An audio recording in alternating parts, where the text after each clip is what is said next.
Let's podcast. Alongside Joe Giglio, I'm Joe Ovies inside Eford Studios in downtown Raleigh. Thanks to Empire Properties and thanks to Copiers Plus. Check them out online at copiers-plus.com. Print management, document management, get everything you need to the cloud. Year's going to be over before you know it, and you want to make some changes for 2026. You're looking back on the year that was, you're getting ready for taxes. Where can we save money? Print costs add up. So get a handle on it and do an assessment with our friends at Copiers Plus. Again, check them out online at copiers-plus.com. Joe, it's very similar to the assessment that I did with college football and what we've spent more time talking about this season when it comes to college football. We have spent more time talking about coaches getting fired, about to be fired, where they could be going, than we have the actual football this year. And I think it was only natural because, and we've referenced this a couple of times, it was a very mild coaching carousel last year. If this were to be, since it's NC State fair time, this is you on that little, last year was you on that little dragon coaster in the kiddie land. It's about all I can handle, by the way. It is about what you can handle. Whereas this year, it's that weird claw-looking thing that flips you upside down as you spin. No, can't do that. You're definitely not doing that one, right? So if we could equate it to the fair, that's what we got going on right now. We have 9 coaches fired so far this season. We're up to $116 million in buyout money being doled out. With an asterisk, of course. We're not done. Yeah. Okay.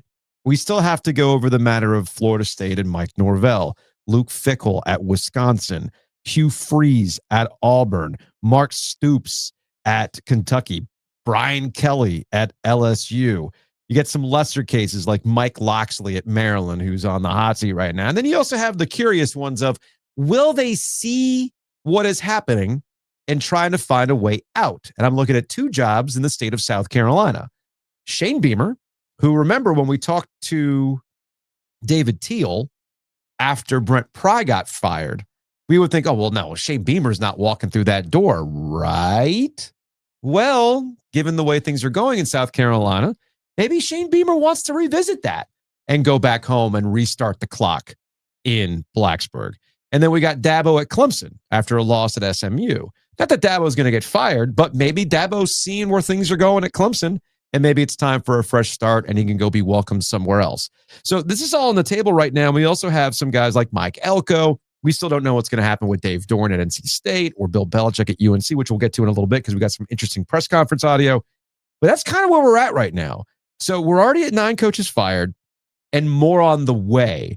And Mike Norvell's not long for the job in Tallahassee because, as we referenced yesterday late, because in the middle of the recording we saw this, he essentially got the dreaded vote of confidence for the rest of the year, as in we're not going to fire you right now, but there's going to be assessment, aka we got to shore up the money for your $55 million buyout before we do anything. So that's kind of where we're at. And Brian Kelly, we are kind of seeing the writing on the wall there. I had forgotten that at LSU in year 4, that's when you win national championships. It's year 4 for Brian Kelly. They ain't win a national championship. Yeah, I don't think there's any doubt that Brian Kelly will not be the head coach at LSU next year. I think Mike Norvell is on that same path. And then, of course, as you mentioned, all the other chairs that have to move. I thought we got some interesting audio and video this week, though, of some coaches. Remember, I praised Will Wade. Yeah. When we got a chance to finally talk to him a couple weeks ago now. Unfortunately for him, I broke the story on his head in the middle of the NCAA tournament. And he handled it better than any coach I've ever seen. Agree. Than any coach I've ever seen. Actually, up front with his players, transparent out in the public, transparent. Actually, he said it actually helped motivate his team because they were like, all right, this is our last kick at it. Let's go. Let's do something that's never been done in McNeese history. Let's win a game. Yeah. And of course, they ran into Purdue the next game, but they beat Clemson. Yeah. It was a rallying thing for him. The way some of these coaches handle these rumors, like Matt Rule last week, I bet against Nebraska last week because I tell you what, he all but got out the knee pads and pleasured the Penn State administration in his press conference last week. It was fairly obvious. Like, I want that job. I don't want to be here. I want that job. I'm putting my hair up and I'll do whatever you want. Yeah. Like you as a player, you look at that and you go, this guy don't want to be here. Mm-hmm. What was that? Yeah. You know, and then you see Mike Elko. Was it yesterday? Probably Monday. Yeah, Monday in his press conference where you're like, you give it the old deflection. Well, you give it the old, well, you know. Here, I don't want to start a fight with the 12th man. Okay. Well, it's too late for all that. You're probably right. Yeah, we're already fighting with a cult. It happened. It's the cult. We're in it. The cult's gonna cult. We're in it. So here's Mike Elko, and the question was about the rumors with the job market being what it is, and obviously the Penn State job. And his response sounded eerily similar from a couple of years ago. And then there's multiple national reports out that you're a possible candidate for the Penn State job. I'm just curious, your thoughts on that, how you handle your name being linked to that kind of job, and if that's something you even discuss with your players. I don't discuss it with my players. I think it's absolutely hilarious how you guys cover coaches. I think 3 weeks ago I was getting fired. Now I'm getting hired. Now you don't want me to stay, but I'm leaving. Like, it's absolutely hilarious. It is a waste of brain space to spend any time talking or thinking about any of that stupidity. So that's Mike Elko this week. Here is Mike Elko mid-November 2023 after Jimbo Fisher got $75 million to go away. Sounded oddly similar. It's a profession where people just like to put stuff out there. I'm very committed to this place. Everybody knows I'm very happy at this place. We're doing a lot of really special things at this place. My family's very happy here. We love everything that this place is for. And, again, I say this all the time. When you're doing your job well, everybody thinks you're leaving. When you're doing your job bad, everyone thinks you're leaving. It's literally the nature of college coaching. And so, you try not to pay any attention to that stuff. I'm obviously not oblivious to it. And we certainly have addressed it just because it needs to be addressed. But I don't know where that stuff comes from. Certainly nobody ever asked my opinion. Shout out to the Aaron Beard chuckle there in the shot. Well, 2 obviously, weeks later, 2 weeks later, he took the Texas A&M job. So obviously, his answer there is now forming how he's approaching it now at Texas A&M, because you don't want that clip played where the old Nick Saban, I'm the Dolphins coach, I'm going to be the Dolphins coach, and then literally 24 hours later, he's the head coach at Alabama. Yeah. So you don't want to put yourself into that. Even the greatest of all time made that kind of PR mistake. Who was the coach that called like West Virginia State Radio? What was it? Rich Rod? When it was the Michigan? No, I don't remember. Everything that went there. No, I'm pretty sure, if I remember correctly, Rich Rodriguez, when he was the head coach at West Virginia, the first time around. The first time now, around. The first time around. I believe he had called in to an old colleague of ours who's up in West Virginia now, on their West Virginia statewide radio, to be like, this is absurd. I would never leave. Of course, he ends up leaving, right? So I think by now we're all too smart. We've seen this movie before to believe anything that these coaches are saying. And I know what some of the audience is thinking. Well, what are they supposed to say? Well, let's go right back to the jump and what we talked about with Will Wade. Will Wade was upfront and straight up about, yeah, man, this is in play. My players are aware of this. Let's go out and do it. We'll see what happens. This business just makes you kind of look bad, or maybe not. I don't know. I mean, at the end of the day, I think maybe some coaches just, and some fans understand that's what you have to say. And then the end result ends up being whatever it is that you wanted ends up happening. And then you just move on because that's the price of poker. We talk a lot about generations on this program and what we understand and what the youths understand. Yes. What do the youths understand more than performing at a level that makes you attractive to a better job? Right. Like right now? Yeah. CJ Bailey's sitting here going, yeah, coach, I get it. Yeah. Hey, no, I understand. Yeah. Kevin Concepcion's one of the receivers on his team. He's going, oh yeah, I'm totally familiar with that. You mean if you ball out, someone's going to want you? So I think what you say is you're flattered. What he said at the end of the Duke there about flattering people being interested in you. That's cool.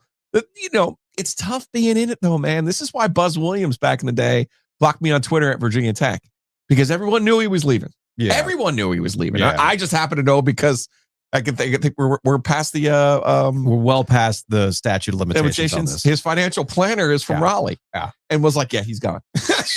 And so I kind of put out there, he's leaving. Yeah, and it was the middle of the NCAA tournament, and that was a really good team. I feel like they ran into Duke, unfortunately for them, but they had a chance to beat Duke.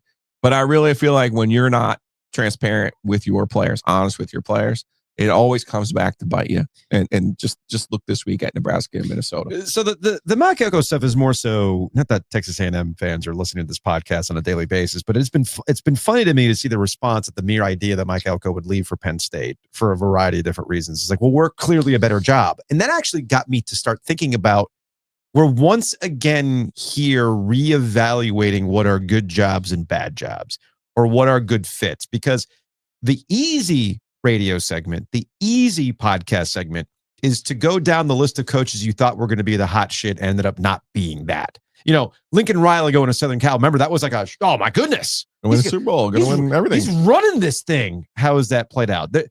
There is a long line of coaches that everybody thought home run hire that ends up not being a home run hire.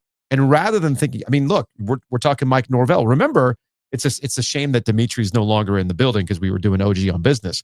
But remember, part of the reason why Mike Norvell has the buyout that he has is that he was a legitimate candidate for the Alabama job. Yeah. Can you imagine? Like, can you imagine? So I say this to set up two things. One is a question. Why is this happening at the rate that it's happening? Because remember, all these buyouts were big prohibitive things that would keep you stuck with a coach. And I don't think Jimbo Fisher broke the seal. It was James Franklin that broke the seal this year for a lot of these things going, well, wait a minute. If Penn State can buy out James Franklin at whatever the rate was, what's stopping us from buying out Mike Norvell at Florida State? What's stopping us from buying out Brian Kelly, where the expectation is, hey, man, you should be winning a national championship here? What's to stop us?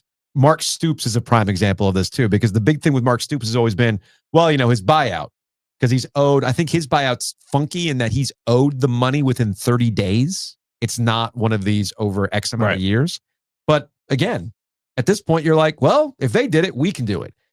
So I'm really curious as to what, A, broke the seal, what is causing these schools with otherwise good coaches to lose their collective minds and just say, fine, we're about to cut you this huge check. We don't know where the money's ultimately going to come from. And then we're going to do it again with another coach with no guarantee they're even going to be successful. Like, understand the madness that has taken hold in college football this season. I told you last week. I will tell you again. The answer, the antidote to Triangle Good was sitting in Elon the whole time. Kurt Signetti was sitting in Chuck Amato's recruiting office. In what sense, though? The whole time. He's going to get $12 million, essentially. He has broken college football by going from James Madison to Indiana. To be clear, Indiana has never been good in football, ever, until last year. They're a worse version of North Carolina. I'm saying in that regard. Ever. Yeah. Okay. They had no Choo-Choo Justice. No. They had no Mac Brown. I'm being very, very serious right now. Yeah, I know. Okay. I know. So he has broken everyone's brain and broken all of college football by his immediate success at first with a group of players from James Madison. But this second year really has been about the investment in him basically saying, I was smart enough to find these guys when no one wanted them at James Madison, bring them with me. Yeah. I'm now telling you I need this defensive tackle, this right tackle, this quarterback, this receiver, and got it. Okay. So we have this idea that it's just, as the Got Man used to say, just sprinkle, just the magic dust, the fairy dust, just add water. God, he couldn't stand it when people had instant success because it's not that easy. You don't just add water. Yeah. And fair enough. Kurt Signetti is an outstanding coach, and he hasn't just added water, but that's what everyone on the outside looks at and says, well, Indiana's got a bunch of money. Indiana's got a coach that knows what he's doing. And by God, I'll say it, Indiana also has a really good schedule, a very favorable schedule that they've taken advantage of. They took advantage of it last year, right? For sure. Yeah. So here we got are. Some serious wins this year. Here, as you said, there's the 1-for-1 for Signetti to James Franklin, right? Yeah. But now you're looking at it like you're from Florida State's point of view. Also, investment capital is another part of this, because that's the in case of emergency break glass. Yeah. Go get that investment capital. Well, we'll pay him to leave and go find our own Kurt Signetti. But that's what everyone has now deluded themselves into thinking Kurt Signetti is not the exception, rather the rule. Well, you just said, and I got news for you. You just said delude themselves. You know, like Florida and Florida State, I think, are in that situation right now. Florida's an interesting job. Well, do you want me to answer first why Penn State's a better job than Texas A&M? Oh yeah, we haven't even addressed that. And I get it, what my name is and all those other things. So I get it. If you're a Texas A&M fan, you can dismiss all these things all you want. I'm going to give you these two things at Texas A&M. You have an unbelievable recruiting base. Unbelievable. Sure. There's no doubt about that. You got to have that. Florida or Texas, you got to have. Okay. Number two, you have a shit ton of money. Obviously, that's important. Now, Carolina's got a bunch of money and they're not making great decisions. But Texas A&M has had Texas A&M has never had any money issues. They've never had any recruiting issues, and they've never actually been a national power. And they've never had support issues. They have a 100,000 seat stadium. Those are three things that you have going for you. No one will take those away from you. But this is a very, very simple answer. In the Big Ten, there are two indisputable programs that are better than Penn State. Two. Ohio State and Michigan. Ohio State and Michigan. Yeah. There are just two. Yeah. You can have your overalls on. You can play revelry. You can have your own collie. You can have your Mike Elko underwear on, as far as I'm concerned.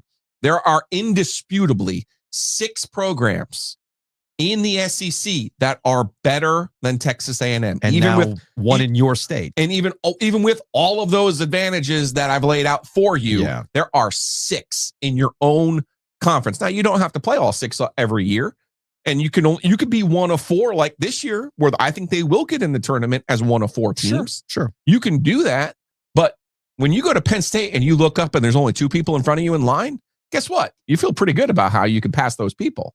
When you get in line in the SEC down at their media days and you're behind 6 other teams, I got news for you. That's the old getting back to the got man. You're back in the tough neighborhood in the SEC, and there ain't no marks in the SEC right now either. So I think the issue that I was getting at is you're right about the Kirk Cignetti thing, and if Indiana can do this, all right, anybody can do this, right? It's that easy. But it's also not admitting that you have your own institutional issues that prevent you from having success. And I'm looking directly at Florida State. Okay. I'm looking directly at Florida State. Okay. Florida State to me, and maybe Wisconsin to a certain extent, but for our purposes, Florida State is the one that matters in the ACC. Okay. And I was texting with Chip Patterson earlier this morning, and he's like, man, Florida State's on the path to Nebraska right now. But I think you and I would agree, Florida State has advantages that Nebraska will never have. And a lot of that has to do with the state that they're in. Correct. Florida and the recruiting base and yada, yada, yada. All the things that we know. So the best I can tell, and I was having this thought as I was listening to the Cover 3 podcast yesterday, I was catching up on things, driving Jacob around to various rinks in the area. And Bud Elliott, for those who don't know who Bud Elliott is, got his start with an SB Nation blog, Tomahawk Nation. Bud is incredibly plugged in with Florida State, but Bud sometimes, without realizing it, or maybe he does realize it, Bud is an interesting avatar for Florida State and their hubris. Okay. And they were discussing why Mike Norvell hadn't been fired yet. Okay. And Danny Cannell's argument was, well, it's funny. It was like, we could do a middle lending spot right now. It's like, well, have you ever refinanced? It takes a couple of weeks to get that money. Right. So I saw what Danny Cannell was saying. Right. And then Bud comes in. He's like, yeah, okay. So you fire him and then what? Because you get the business decision. We talked about this about Brett Pry in Virginia Tech. Sometimes you make these decisions to fire coaches because they are actual, literal business decisions. We have to indicate to the fans, please show up. We get that the tickets are sold, but we still need you to show up for the parking and the concessions and everything else that's going on, and showing that this fan base is still motivated for whoever the next coach is going to be, right? Virginia Tech earlier this year. Bud said, I'm paraphrasing here. He says, well, what's it matter? It's not like anybody was going to show up to the Wake Forest game anyway. That's part of the reason why Florida State wants out of the ACC, why they sued the ACC. A reminder that Florida State, since they sued the ACC in December of 2023, they're now 1-11 in conference play. They've lost 9 straight conference games. And it dawned on me, hearing him say this, oh, I see. You've reached all my exes are crazy mode. Y'all know what I'm talking about. We all know somebody like this. Let me tap into my inner Colin Cowherd. It reminds me a lot of your friend who can never settle down, is always having a breakup, is always having some kind of drama. And every single time the breakup happens, it's, man, she was crazy. She was nuts, bro. And you're going, uh-huh. And then when the next girlfriend comes through, bro, she was nuts. Wild, man. I'm like, okay. Then the third girlfriend comes through. Dude, she was on I'm like, huh, what's the common denominator here? You, that's the common denominator. And I'm at that point with Florida State. They can whine about the ACC not being in a position to help them financially. They can whine about their matchups not being good or whatever it is. Whine. You notice in the pattern here, all you do is whine. It's never looking inward and wondering, why do we keep getting it wrong? Why do our fans not show up? It's because your program has hit a point that is soft, for lack of a better term.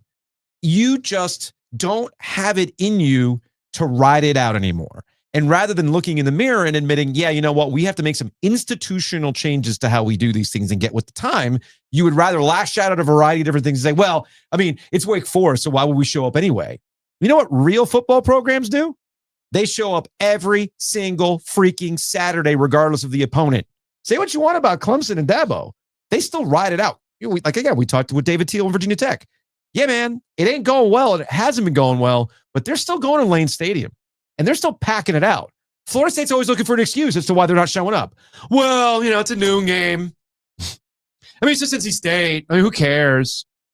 Like, you can only get up for what, right? So you are the problem. So you want to buy out Mike Norvell? Cool. You're going to go hire another coach and you're going to run into the same problems because you got too many cooks in the kitchen. And this gets us to UNC, which is why I think it's going to be interesting whenever it is they move on from Bill Belichick. They're going to have a similar problem. Because do you think the institutional issues of who's trying to call the shots and who's got the big swinging dick is going to go away just because the Bill Belichick thing didn't work out? So I'm looking at all these jobs. We haven't even talked about UNC yet, because I got to imagine that when the season's over, they're going to move on from Bill Belichick. You can't have all this activity. You cannot have all this activity and look at what is actually a pretty cheap buyout, all things considered, and be left behind. It's actually something that Stephen Godfrey said on the Yahoo Sports podcast that I thought was very, very, very astute.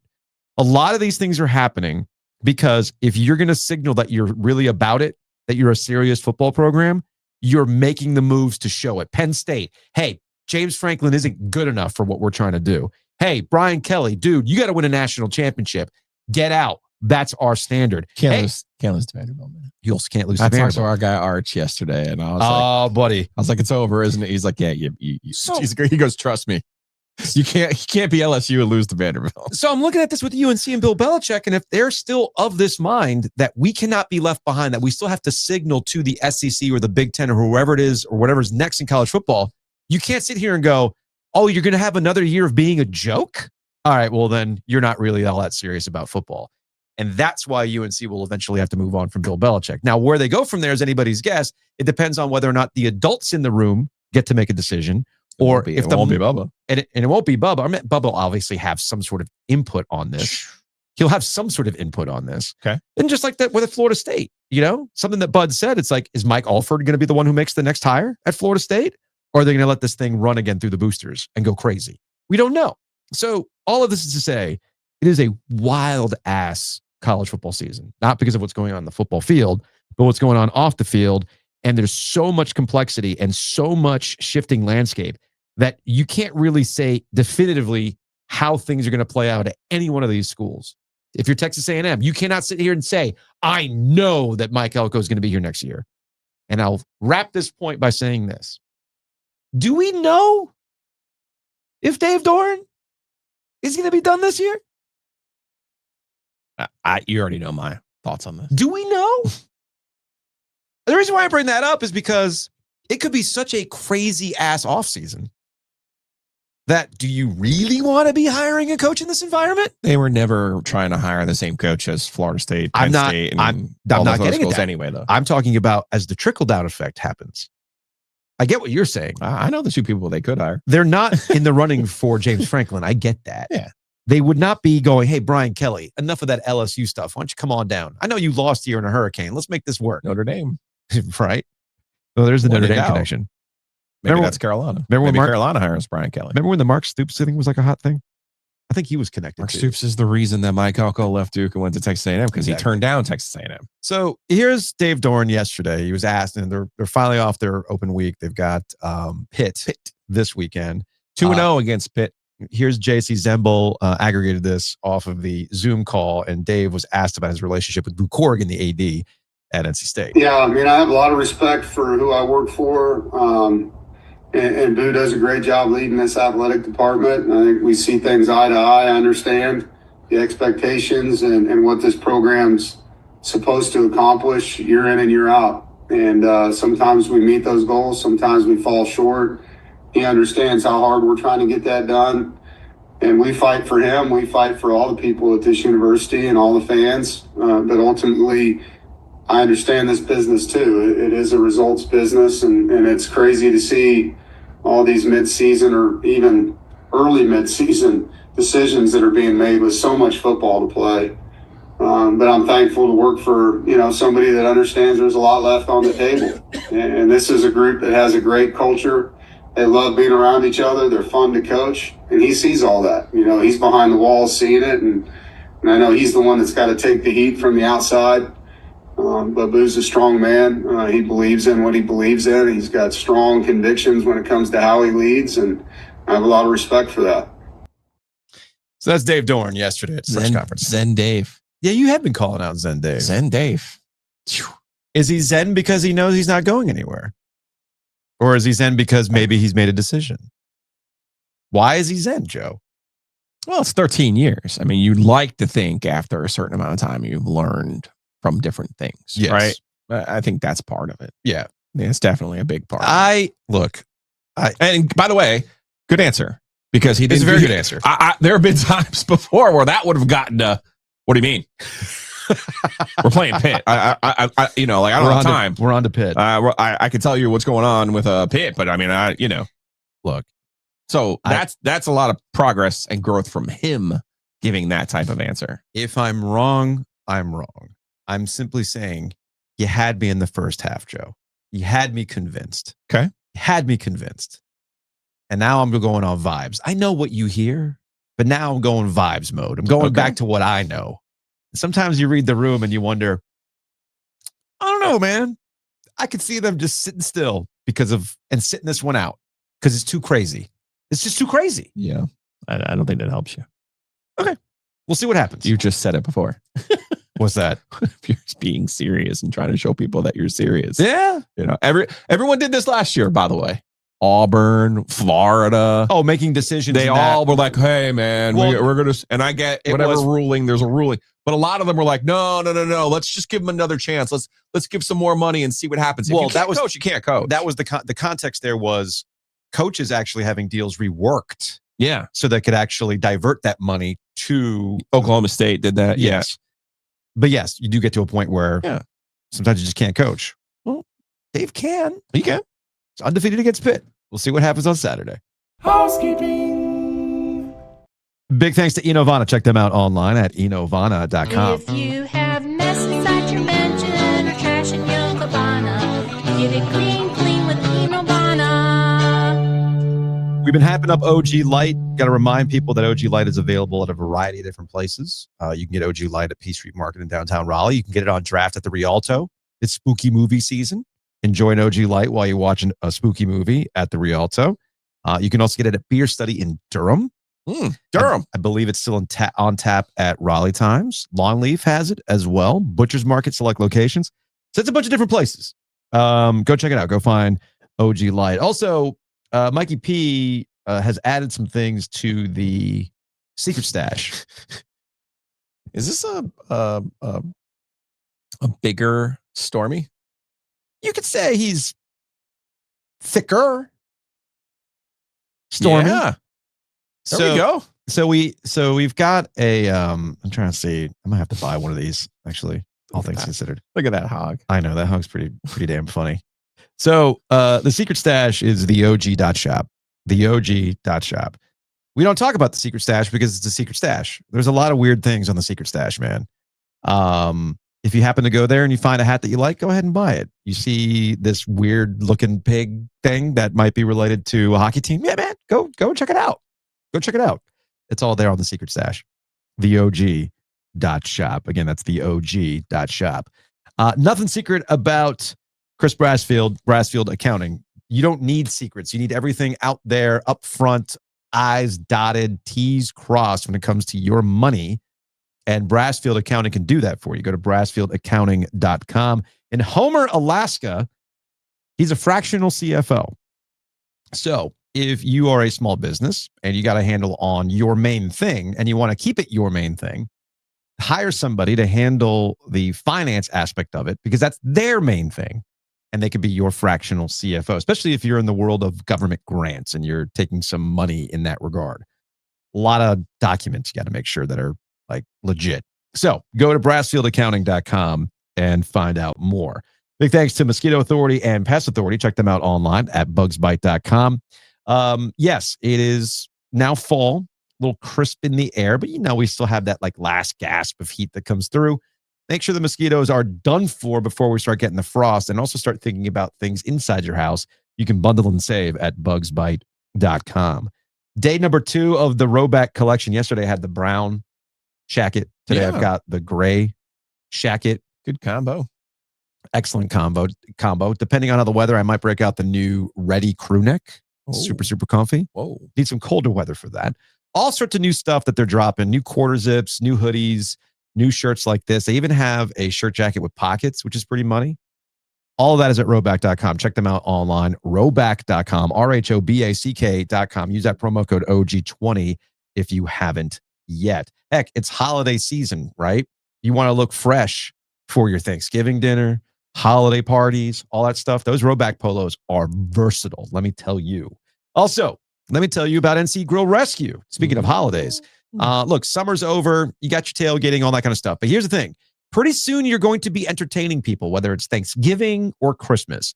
And if you're going to be doing a big meal and you want to make sure it's done right, and you're going to want to prep for it, contact our friends at NC Grill Rescue. ncgrillrescue.com is the website. No need to bury your barbecue. Call NC Grill Rescue. And now it's time for your NC Grill Rescue of the week. What do you got, Joe? Congratulations to the Toronto Blue Jays for winning the American League. Mm-hmm. They have advanced for the first time since 1993 when they won back-to-back titles. They have to take on the Dodgers, though. So my rescue of the week goes to the Toronto pitching staff. They have 2 ECU guys on there who have done well for them, but it's going to take like the entire ECU, NC State, UNC All-Stars to somehow derail the Dodgers machine.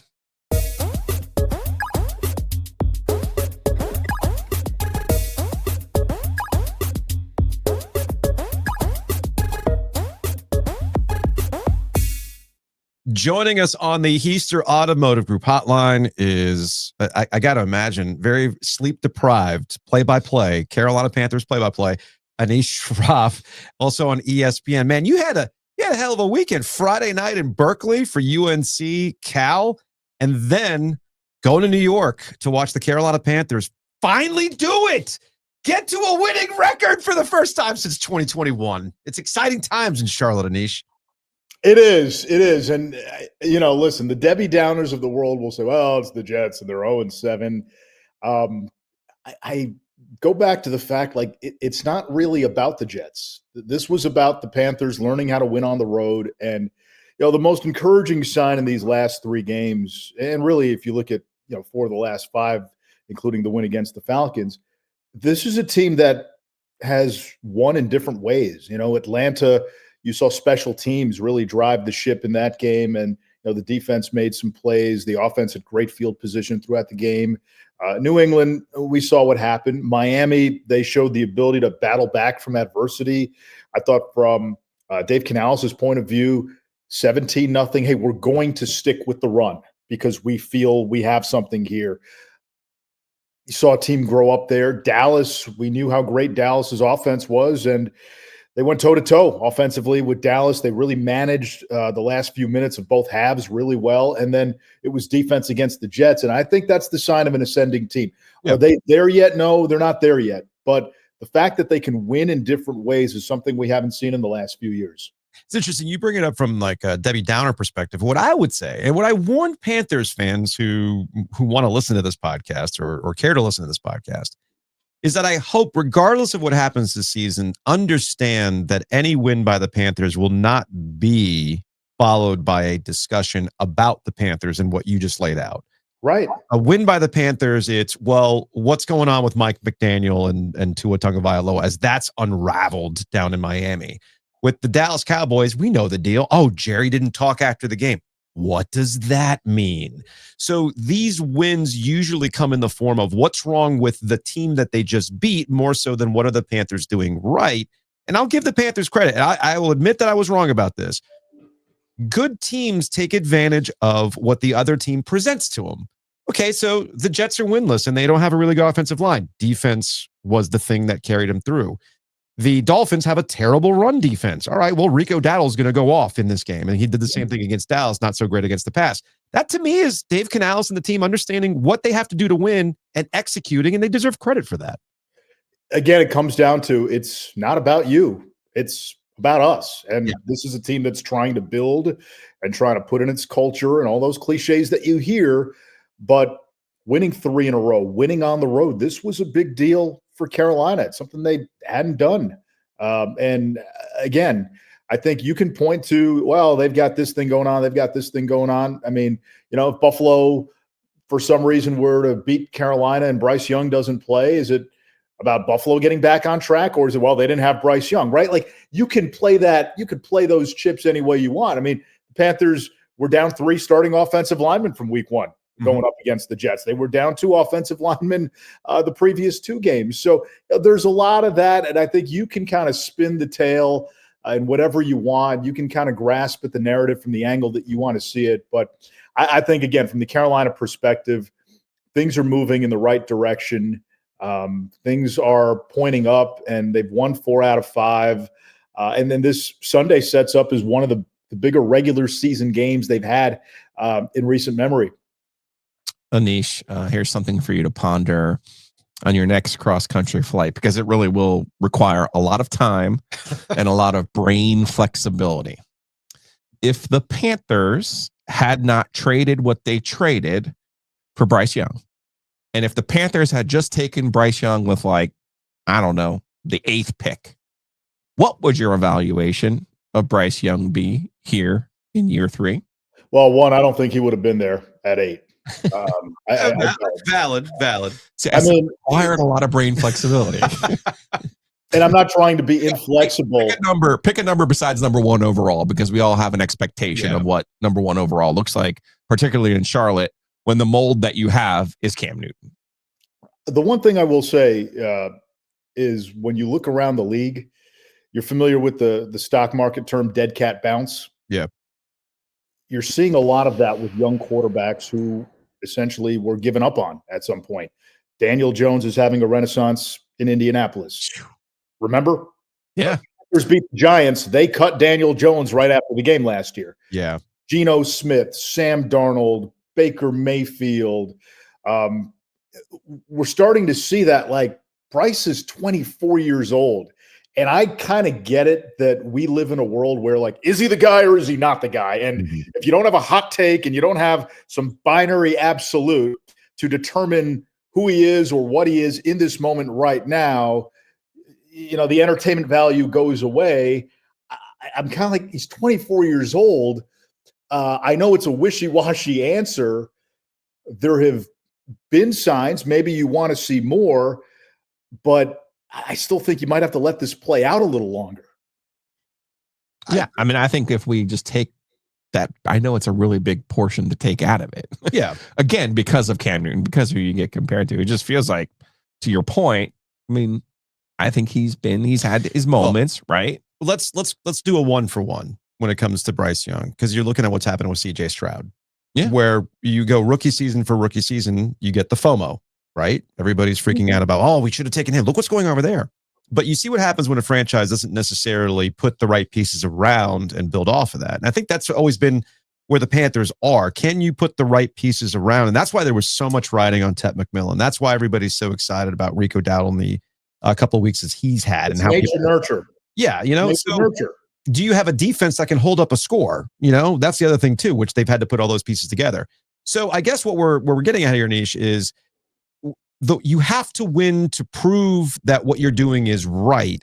And I got to imagine that behind the scenes, Dan Morgan is getting the confidence that we're building this little brick by brick. Let's give it some time, along with a 24-year-old quarterback. But you needed to have it happen this season, because if it didn't happen this season, we're having a completely different conversation, right? I think you needed to see progress this season. You needed to see the launch point that was put in place at the end of last year, with certainly week 18 when Bryce had the 5-touchdown game, but just the way they played. I know 4-5 again doesn't sound like a great record, but given where the team was, to go 4-5 over the last 9 games, that was the launch pad for 2025. And they got off to a shaky start, going 1-3. They were written off, and then all of a sudden, the graves begin to move, the dead begin to dance, and we start to have a little fun. And the analogy that I've used, it's like a jigsaw puzzle where Dan Morgan had this vision. We're going to build this thing the old school way, from the trenches out. Investment in the offensive line last year, investment in the defensive front this year, obviously getting Derek Brown back. And in the beginning, you're just putting the puzzle pieces together. It doesn't really look like the box cover. And now you've committed to the puzzle. You've spent some time with it. It's starting to resemble what the box cover and the vision should look like. And are we there yet? No, we're not there yet. But I think you can start to see it. I mean, you wake up today and this is a top 10 defense. Yeah. I mean, just think about where this team was a year ago defensively. And does it hold up? Maybe it does, maybe it doesn't. But in the moment right now, this is a top 10 defense. The offense has taken an incremental step in the right direction. So I think there's a lot of positives, and you can see the vision coming into place. But I'm with you guys. Like, this is a big season in terms of make progress, go forward, go in the right direction. And I think most people would have signed up for a 4-3 start after 7 games, the way the last few seasons have gone. You sound like somebody, you're of a particular age, like me and Giglio. It sounds to me like you bought a video game one time and that video game did not live up to the box art. That's what that sounded like to me. Like, wait a minute, I was promised some cool graphics. Like, why is the game not shaping up to the box art? The old Nintendo games, there was a lot of that. Yes. Like the old Nintendo games, there was a lot of, wow, this cover looks really cool. And then it's like, wow, this game stinks. What did I just buy? I thought, yeah. Hey, look, 8-bit graphics can only take you so far. That Dragon Warrior cover, that is not what it's going to look like when you actually put the game in the Nintendo system. I mean, it is a 40-year-old system. I was a big Contra guy. I like Contra. Oh, yes. Contra, Ninja Gaiden. Remember that one? That was definitely one that the box art did not look like the game, even though the game was fun and incredibly hard. I might have tossed my controller a few times. Yes. Playing that game back in the day. Much like I'm guessing that if Bill Belichick was a video gamer, he probably would have tossed his controller a couple of times on Friday night. Just the ending to that game was just brutal from the North Carolina side. I mean, I thought that was a game where they had to play well to turn down the volume. And I said it a couple times during the broadcast. I thought they were better on defense. And the kid from Cal, the quarterback, Sanga Politele. Yeah. There were some scouts at the game. We were talking to them beforehand. I mean, this kid legitimately might be the number 1 overall pick in a couple of years. I mean, like that's. I didn't see that on Friday night. Well, listen, he had a lot of drop passes. A lot of receivers drop passes. Yeah. There were some penalties. He's not there yet. He's a true freshman. He's 19 years old. Yeah. But there's things that he does, the way he changes arm angles, and they're working on him with like the little things. Hey, throw the ball away sometimes. Mm-hmm. Check it down sometimes. He doesn't really have the skill guys on the outside that some of these other top flight quarterbacks in college football have. I think they're going to try to get him those in the offseason. But the upside, I'm telling you, like NFL people are dreaming on this kid. First round pick, you can almost guarantee that in a couple of years. But like a chance to be a top 5, 1-1 type of guy. I thought Carolina was better on defense. I know Cal hasn't been a great offense, but thought they were better on defense. Offensively, I thought Benjamin Hall, gave them a bulldozer in the backfield. Mm-hmm. A guy who I think is probably going to see some more time against Virginia and going forward a little bit. But I think the one trouble spot is you went heavy in the portal. That was your intention. That was your design. And a lot of these guys seem to be misses, at least early on. And so now you're forced to play the young guys. And, it's one thing to say, hey, we're young and we're rebuilding and this is going to be a process. I get it if you're a Carolina fan. You say, well, hey, it's kind of mixed messaging because on the flip side, this was an average team last year. This team went to a bowl game last year, right? It was an average team.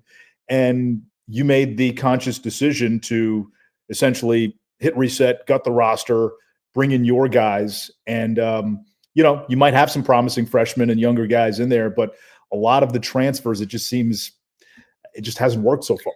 I'm curious, we talk about this with West Durham a lot, and Joe and I have this fascination with TV crews, play-by-play and analysts. Like like George Sedano will come through town, and I've known George for a really long time back from his radio days. He'll come into town and he'll hit me up and be like, hey, can your mom make me some Cuban coffee? I really need some Cuban coffee right now. I'm like, got it.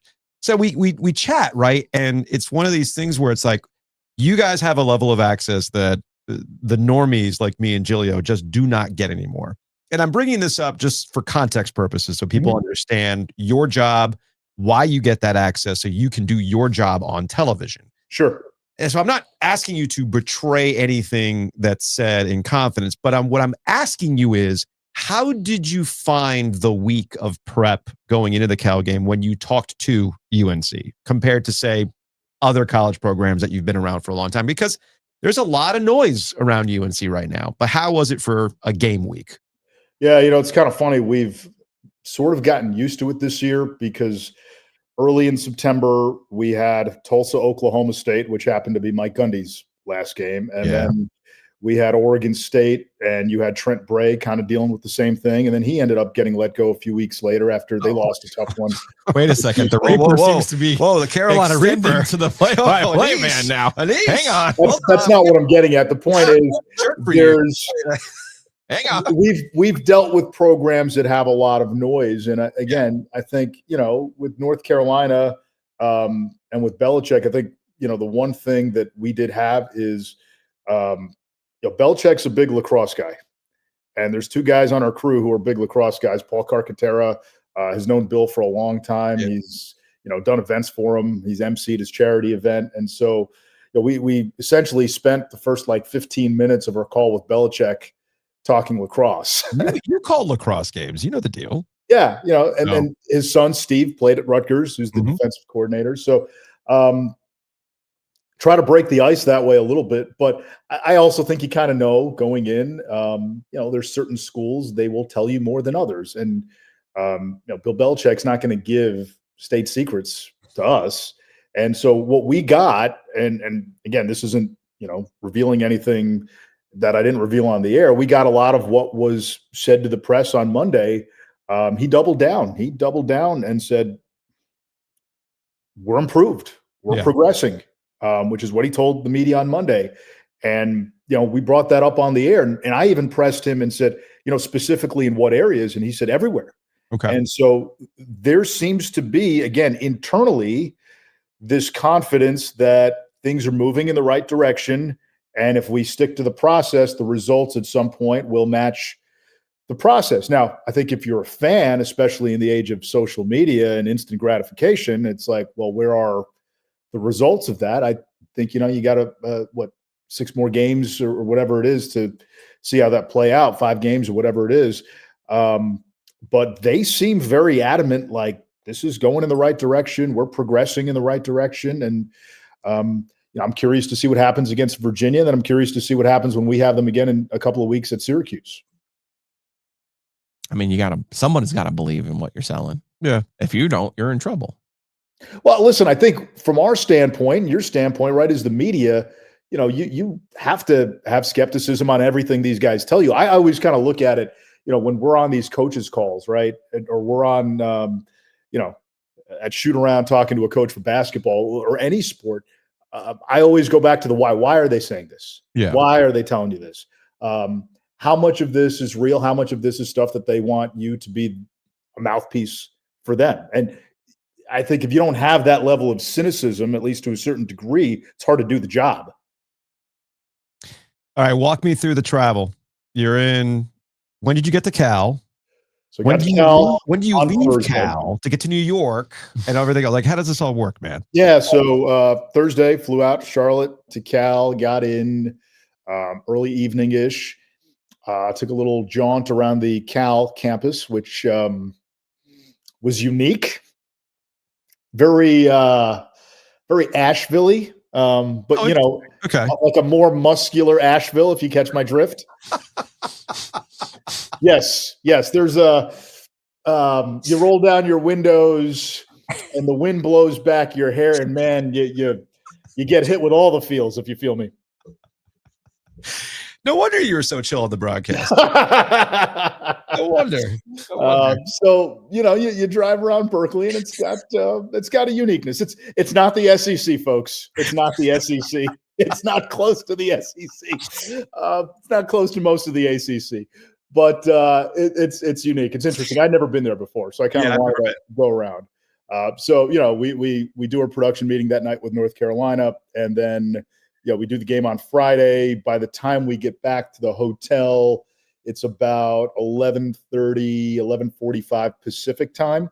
And then I flew out at about 10 a.m. the next day, San Francisco to JFK. And kudos to ESPN. They hooked it up. It was a nice flight. I had I know there's people out there, don't complain about the travel. I'm not complaining because I got to put my feet up. I got one of those pods. Oh, nice. Yeah. So it made for a very pleasant ride. They're bringing you food every time. I'm watching a ton of Jets film, getting a lot of work done. And then we get to JFK, take an Uber to Jersey City where the team was staying. Actually got a decent night's sleep. And then, we do the game Sunday, and then I fly back with the team Sunday night. So it actually was not too bad travel-wise. Like a few weeks ago, we were going from Oregon State to New England, and Corvallis is a 2-hour drive to Portland. There's no easy way, man. There's no easy way for that. That's one of those where I tell people, like, Friday, Saturday, Sunday, you're kind of going on adrenaline. Then I do my coach's show on Monday, and then right after that on the drive home, probably I pull into my driveway, and then it hits you like a ton of bricks. And I walk into the house, and my wife looks at me like, "Hey, do you want?" I'm like, "No. Like we're shutting it down. I'm good." And then you get to throw basketball here in the mix pretty soon.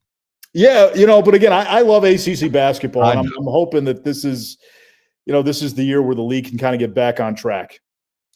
It's getting closer. It's getting closer. At the very least, it'll be really interesting in the triangle with Will Wade at NC State. Obviously, John Shire reloading best he can. Not every recruiting class is made the same, but clearly they're on top of their game when it comes to recruiting. And I know there's a lot of noise around here, but Joe and I have talked about this. We like what they did this offseason. I like their squad. They had a really good offseason. I mean, I think they had a really good offseason. I know they lost guys, but it's essentially a new roster. There's some talent. There's some young talent. And then, I look at Wake. I mean, shoot, Steve Forbes probably had at least one, if not two teams that I thought not only should have gotten in, but had they gotten in, they probably win at least a game or two. Yeah. I think he's a heck of a coach. I really do. I think Steve Forbes is a heck of a coach. And I would not count out, the way he's able to mold a roster. And he was kind of doing the transfer portal stuff before everybody else was. So I think it's going to be fun. And I think the impact Will Wade's going to have at NC State. I mean, they brought in arguably the biggest fish in the transfer portal. So, and listen, say what you want about Will Wade. The guy can coach. The guy can go get talent. Mm-hmm. And I think NC State's going to put Duke and Carolina on edge a little bit this season. I think it's going to be fascinating. It's good for us. I know that out here in the content mines. Anish Shroff, Panthers play-by-play, ESPN. We appreciate the time as always, man. Get some rest because I know with basketball around the corner, the travel's only going to increase. So we will see you around. Sounds good, guys. Thank you.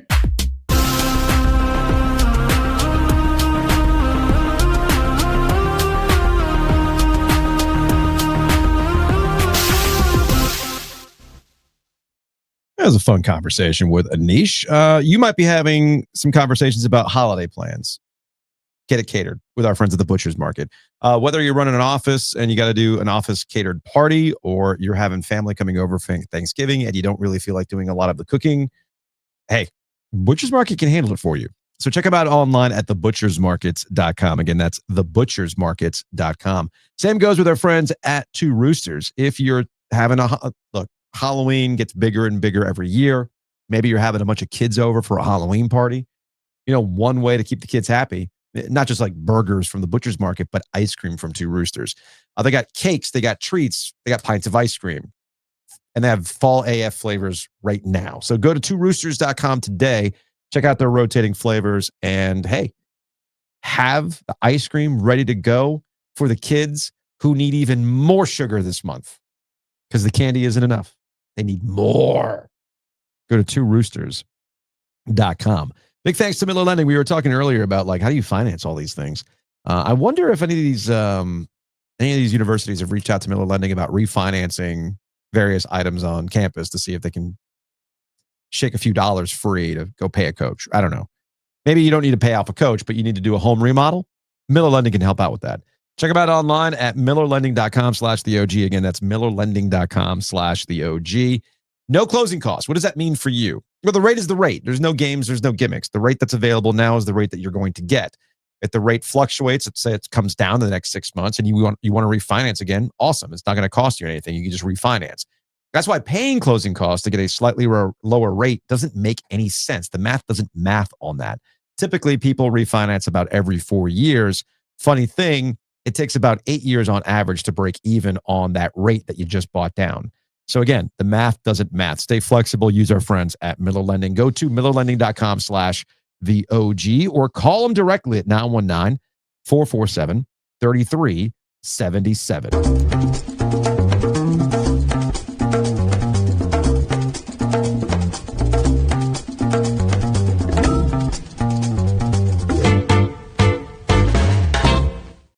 NBA is back.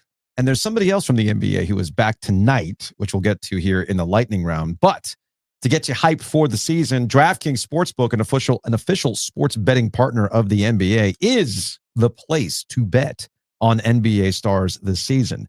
New customers, bet just $5, get 3 months of NBA League Pass, plus score $300 if your bet wins, paid in bonus bets. I have not seen, do you have any sort of Hornets futures? I don't. Are we going to be on the Hornets this year? If you'd like to be, are sure. we actually going to try to make a concerted effort? And will the Hornets actually reward us for making a concerted effort to discuss them? I feel like this is the year LaMelo Ball stays healthy, right? I would hope so. Yeah, it's all dependent on him. Okay. So let's see. What do we got here I'm on the DraftKings Sportsbook app right now. I got game leaders. I got all sorts of stuff. I need some stat leaders. Man, there's so much. There's so much. Actually, you can already go on the 2026 NBA draft. Yeah. On DraftKings right now. Yeah. AJ DeBanza. Plus 180 right now. Not bad. Cameron Boozer, plus 290. Some guys I've never heard of. Plus 10,000. Again, that's on the DraftKings Sportsbook app. So go ahead. Download the DraftKings Sportsbook app today. Use that promo code OG25. That's code OG25. You bet just $5 and get 3 months of League Pass plus $300 in bonus bets if your bet wins. In partnership with DraftKings, the crown is yours.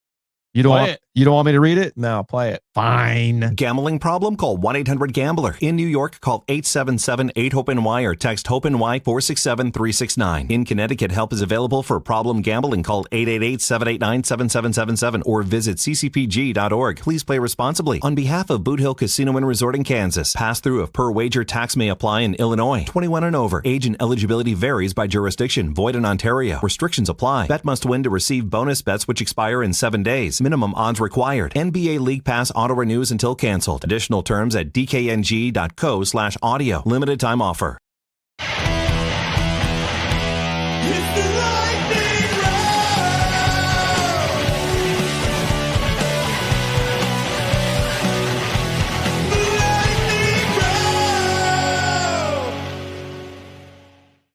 Canes lost. It had to happen eventually. Lost to Vegas, 4-1 last night. It was a Canes special, ladies and gentlemen.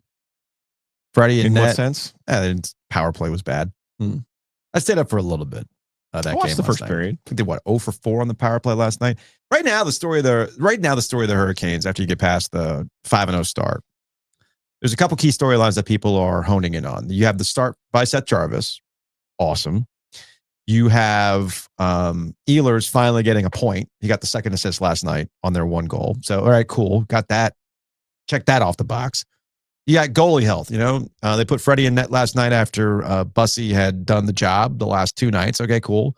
As we talked about with Mike Maniscalco last week, you're trying to preserve the tread on that tire for Freddie throughout the regular season. Make sure he's locked in and ready to go for the postseason. But there's an interesting development. Oh, and the injuries. I mentioned Kochetkov. Jacob Slavin's not playing. It's the injuries that are also starting to be a little bit of a concern. Shane Gostisbehere. What's going on with Jacob Slavin, as you mentioned? Shane Gostisbehere was not available last night. Was it Legault finally got in the lineup last night? Mike Riley had been stepping up in absence of Jacob Slavin. Andrei Svechnikov was on the 4th line last night. What that mean, Joe? 13 minutes of ice time. Probably not what he's looking for. Probably a message to be sent there. I went to the Canes PR website to see what Rod had said after the game. Didn't really say anything. Mainly just talking about the Aho line and getting scoring and all that kind of stuff, right? But yeah, only 13 minutes for Svech. 4th line. Messages being sent. It's time to get going. Look, one thing that we know about Svechnikov is that he can affect the game without scoring. We understand that. But Joe's already rolling his eyes. That's not what the money's for, Svech. No. The money is not to create plays. It's to score. And yes, something's got to get going with them. And I do respect this about Rod and how the season is going. You started off 5-0. You are the lone remaining unbeaten team in the NHL. Does not matter. Standard is a standard. Svech, get going, man. Topics stack it up. Giglio's roll back it up. Well, I know what we'll do. A lightning round. World Series is set. Speaking of hockey, I thought it was interesting that Vlad Jr. showed up in a Maple Leafs jersey. And I thought that was one of those that's like Drake showing up to something. Because Drake's going to be involved because Toronto's now in it. Right. I hope you all are ready to relive the Kendrick Lamar Drake thing. LA versus Toronto. Yeah, dude. Okay.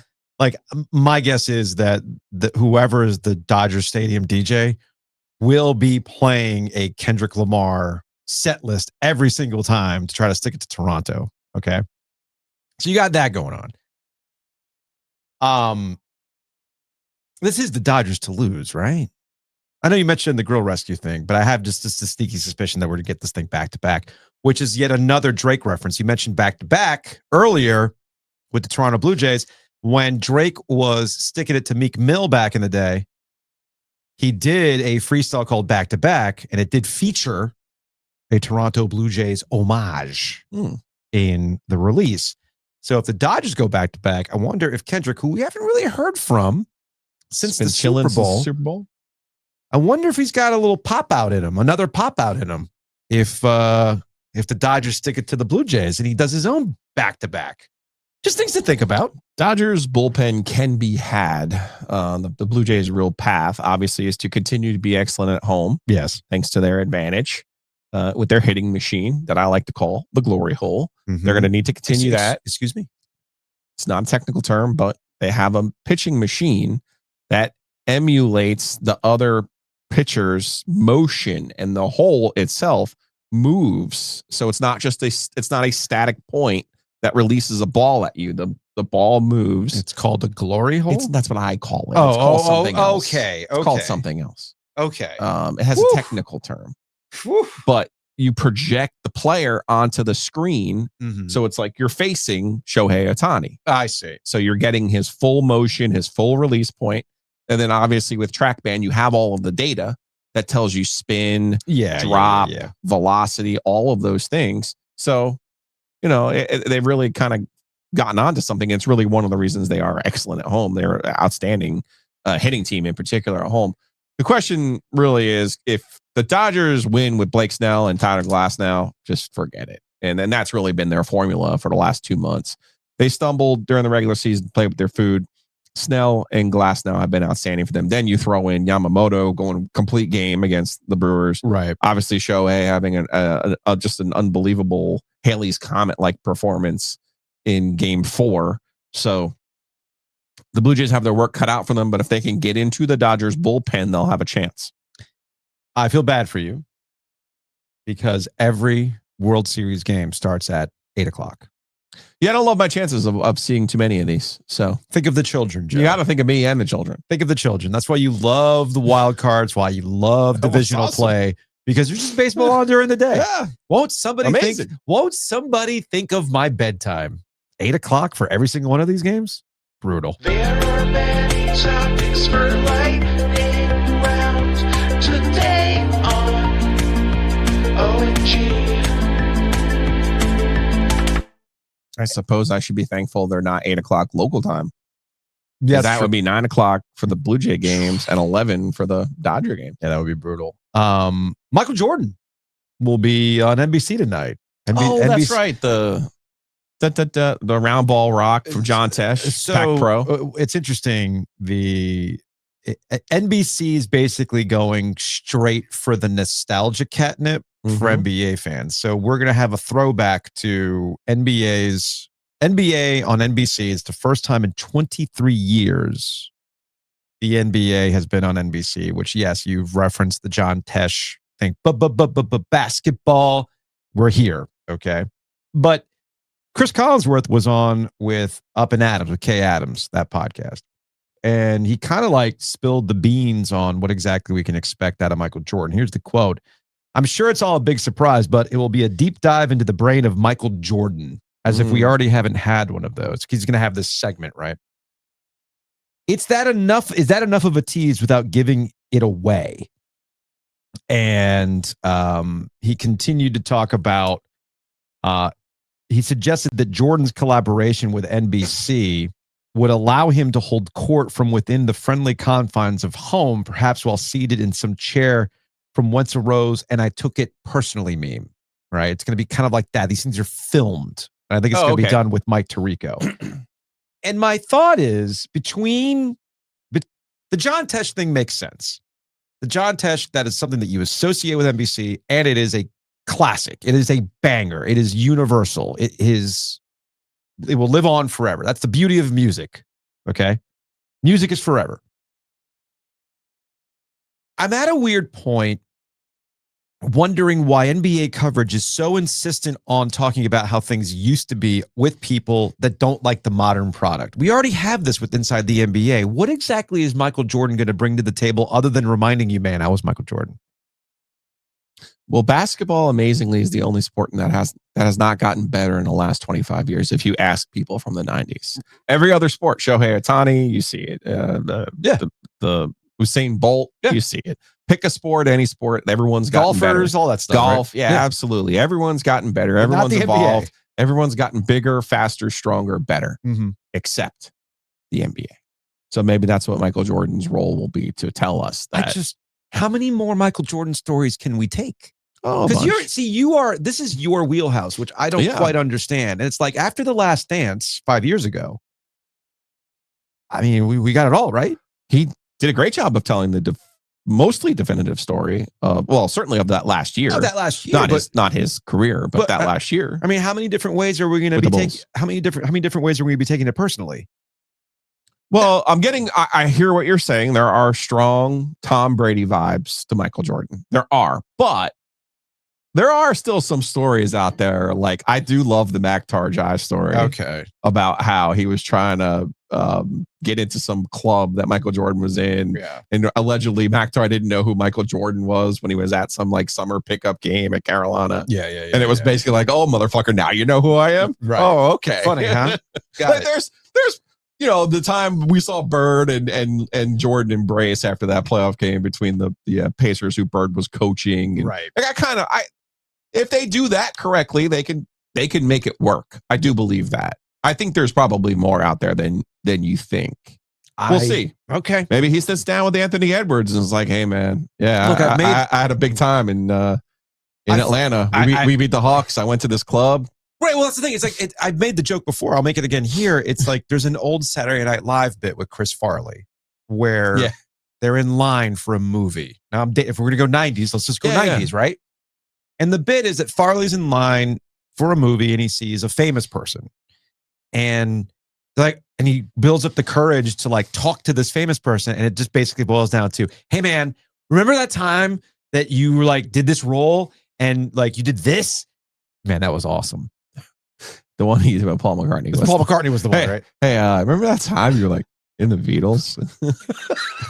That was great, man. That was cool. That's so cool. Yeah. Yeah. So that's just kind of how I feel it's going to be with MJ. Well, he's got to be colorful. He's going to have to dig deep a little bit. If you were to sell me on the fact that Michael Jordan is going to engage with the current discourse of NBA and he's going to go after, say, Nick Wright, who loves to contextualize Michael Jordan and tell you that, no, LeBron James is the best to ever do it, now you might have my attention. If he wants to like openly fight with Stephen A. Smith, oh, okay. Maybe you might have my attention here. But I just don't feel it's I feel like it almost has to be the other way. He doesn't need to defend LeBron, but he should defend the evolution of basketball. Which he won't, because remember, the NBA peaked in the 90s. To get to lightning round. A lot to get to lightning round. All right, lastly in the lightning round, this is classic. We doing this or not? NCAA President Charlie Baker endorses tournament expansion. Quote, I do think there are teams that didn't make the tournament that should have. Okay. Then let's just do it. An expanded format would likely see either 72 or 76 teams make the field, creating more play-in style games similar to the first four. We talked about this with Steve Forbes, Wake Forest head basketball coach, while we were at ACC tip-off. I think what they're waiting on is whether or not this is actually going to generate any more money. I think that's what Steve Forbes essentially said. Are they going to pay for it? If they're going to pay for it, then they're likely going to do it. But how much money are you going to pay for an additional round of games that, say, would be the West Coast version of Dayton? You know what I mean? But they clearly want it. And the only thing that I can surmise that's keeping them from doing it is they're not getting the money from CBS Turner that they want. I think there's a logistical issue with conference tournaments and pushing back the schedule itself. Okay. That is hurting them right now, or creating a hurdle for them, because obviously they have a hard date on the other end of it with the Masters that they can't run into. They can't run into the next week and be on CBS. Now, CBS might put it on Turner and all this other stuff. Yeah, you don't have to do it. Like, okay, the Masters are going on. That doesn't mean you have to put it on CBS. They're already putting Final Four games not on CBS. Yeah, I'm just saying. Okay. You have on one side of the bracket, the schedule, I mean. Yeah. You have on one side of the brace, you have the conference tournaments, which whatever their value are, they still exist. They still make money in certain conferences. On the other side, you have that hard date. The other brace is the start of the Masters. So, typically that's been CBS's bread and butter. I'm just saying it's one of those hurdles that they have to get around. Now, you all know that I am a proponent of expanding the tournament. I would love for it to be 96 teams. It's not going to get to 96 this go around. I've given you some of these numbers before, but I'm going to try to reiterate these, okay? 1974, when NC State won the NCAA tournament, there were 25 teams in the tournament, Joe.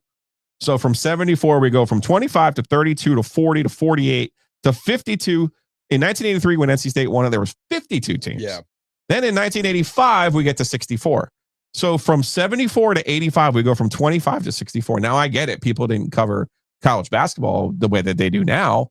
But, like, what was the outrage back in 1985 when they went to 64? Oh, my God. The previous year was 53, by the way. Yeah. Like, this idea that there's, like, a quote-unquote perfect number is total and complete bullshit. Now, in 1985, there were 283 Division I teams. That means 22.6% made the NCAA tournament. Yeah. There are currently in 2025-26 season, there are 365 Division I teams. Even if you put the high number of 76 in, it's a lower percentage than the percent of teams that made it in 1985. That's all this is about. Steve Forbes said it, and now Charlie Baker is saying it. It's about giving more teams the opportunity to compete in a tournament that happens to have everyone's attention. Okay. Their regular season is fairly worthless. The thing that holds value to them is this tournament. Which gets back to the beginning of this More conversation. is more. More is more, but they clearly want more money than I think is on the table right now. We'll see if they actually get to that number.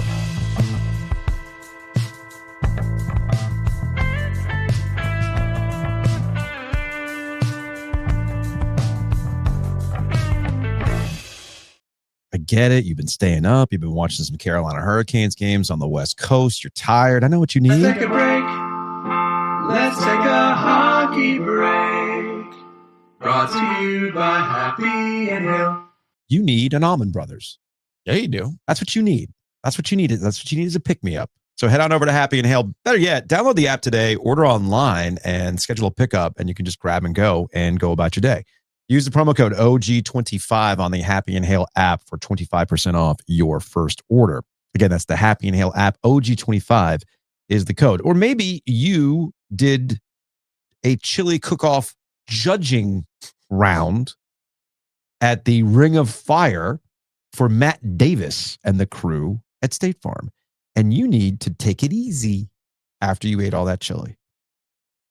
That's why you go to Happy and Hail. No, but look, Matt Davis, State Farm, as we've mentioned, in the community, that's the kind of stuff that matters. That's what you want in somebody representing you when it comes to your home and auto, or in your particular case, if you're interested, financial planning as well. So hit up Matt Davis today, insuregartner.com, or call him directly at 919-779-8277. Again, that's insuregartner.com, or call Matt Davis directly at 919-779-8277. Big thanks to our friends at Hometown Realty, myhtr.com. I've said this before. You're kind of driving around. You're seeing all these homes for sale. I kind of went on a mini rant the other day about, like, what are you getting for $2.5 million? Hometown Realty could tell you what exactly you're getting for $2.5 million. It's out of my price range, that's for sure. Maybe you're looking for something in a very specific price range. Well, Hometown Realty can help you with that. Again, that's myhtr.com. And you need to buy out your head coach. How do you do it? Gotta look at that contract, man. Hometown Whitaker and Hamer can help you out with that. WH.lawyer. All jokes aside, small business needs. Maybe you need to come up with some liability waiver, legalese. If you're doing a third birthday bash that happens to involve shopping carts on a parking lot, like all that kind of stuff. Hey, WH.lawyer. Again, that's WH.lawyer. Whitaker and Hamer, attorneys and counselors at law.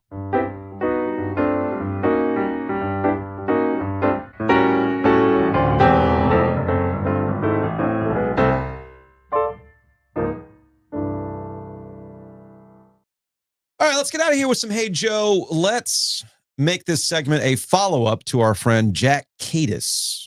Oh, yeah. So a little bit of context. Last week, Jack ends up in my Instagram feed. The algorithm served up this kid jumping 10 steps down on a Lime scooter towards the free expression tunnel at NC State With quite a crowd. He had quite the crowd. Turns out he had been doing this a few different times. He built up a small social media following to get people to show up to the free expression tunnel last Wednesday at around 2:00 for him to do it. If you missed it, here is him jumping down 10 steps in front of the free expression tunnel on a Lime scooter.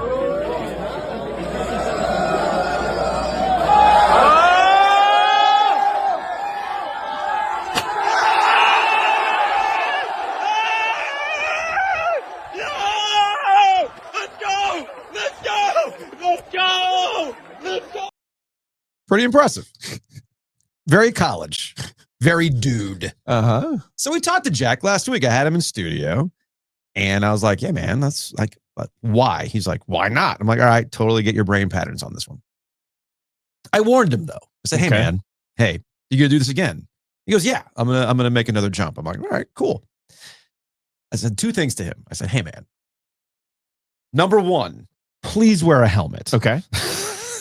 I will admit I went into dad mode. Yeah. I'm like, Jack, please wear a helmet.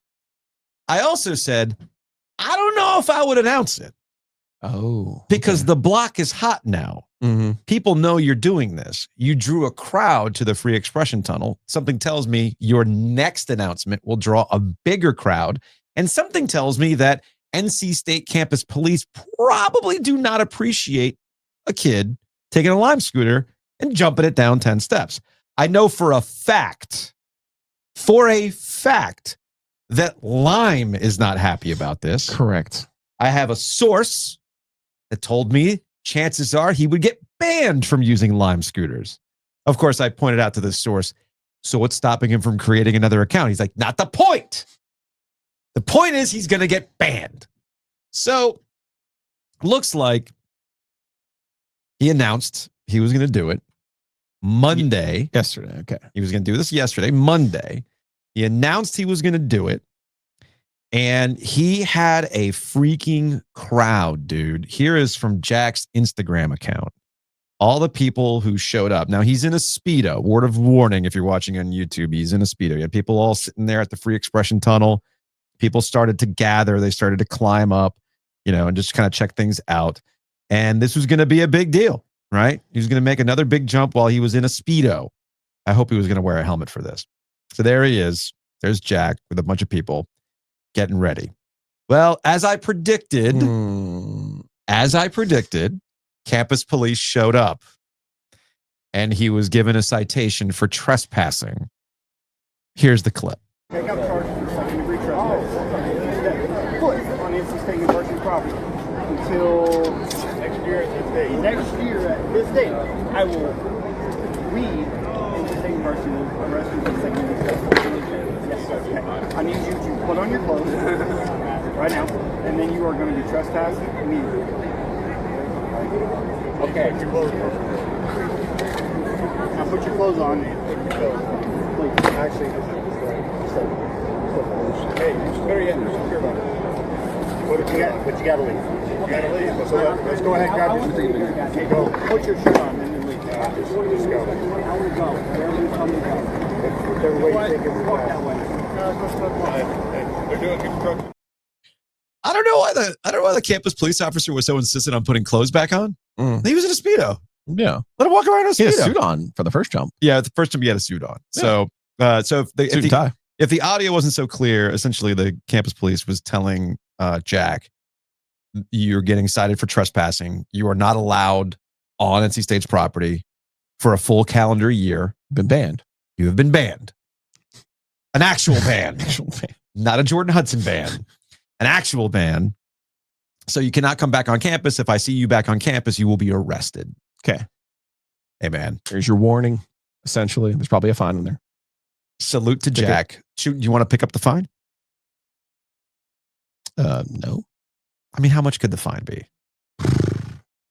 Probably. Do you think we get Whitaker and Hamer to argue out of it? Potentially. Do we want to find some legal representation for Jack? Maybe. Okay, maybe we do that. Maybe. Long story short, salute to Jack, man. You did the jumps. You didn't get this jump, but you still go out a legend. There will be many people on NC State's campus. Will be told. Yes, your story will be told. And retold. You are going to be like the Bill Brasky for an entire generation of NC State students who watched you do this. And much like the Bill Brasky once, what started as you jumping 3 steps to 10 steps in front of the Free Expression Tunnel, 20 years from now, 30 years from now, 40 years from now, an NC State student that witnessed this, is going to tell their grandchildren, let me tell you the story about Jack Kadis. This kid jumped over the Free Expression Tunnel, over the railroad tracks, and landed in the Brickyard. You had to be there. So salute to Jack. You go out a Wolfpack legend. We'll see if we can get Debbie Yao to dust off a Wolfpack Unlimited award in your honor. That's going to wrap it up for today's show. We'll see you all tomorrow.